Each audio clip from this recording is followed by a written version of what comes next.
श्री स्वामी समर्थ सगळ्यांना मंडळी. आज मला करायचे हळदी उडदाचे पापड. चला म्हटलं आपण आज लई दिवस झालेले होते केलेले नव्हते, उन्हाळा पण चालू झालेला होता म्हणून म्हटलं आता आज करूया पापड. सुट्टी पण होती लेकरांना, रविवार असल्यामुळं मग मी पण काढलेले होते उडदाचे पापड लाटण्यासाठी. तर कामं तर माझे बाकी होते अजून. म्हटलं चला पहिले आपण उडदाचे पापड लाटूया, मग कसे तसेच परत मग राहून जातात. मग बघायचं असे मी छोटे छोटे उंडे करून घेतलेले होते ना. दीदीला पण मी लाटायला पण बसवलं होतं ना, इकडे पण बाबू पण लाटत होता.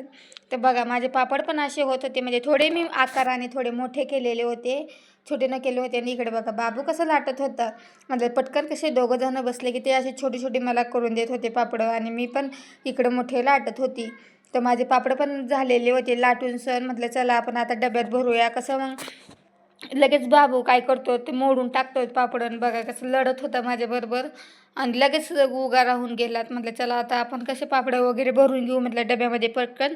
आणि ते कसे जास्त कडक झाले ना, म्हणजे असे जास्त वाढले ना तर सुकले ना तर असे मोडून जातात लगेच. तर मग कसे पटकन आपण लाटून झालेले आणि पटकन मग सुकलेले की लगेच पटकन आपण डब्यामध्ये भरू शकतो. तर मी हे पटकन पटापट असे डब्यामध्ये भरले ना. बघा बापा होतं कसं आहे, पापड मोडत होता. मी टाकायची होती डब्यामध्ये आणि ते परत काढत होता, परत मला ते देत होतं पापड.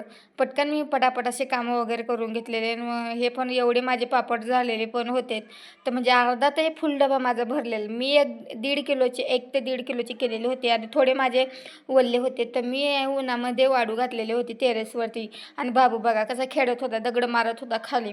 तर वाळू वगैरे माझे झालेले होते आणि म्हटलं चला आता खाली जाऊ म्हटलं आपण. त्यानंतर माझे पापड भरून झालेले आणि मी खाली गेलेली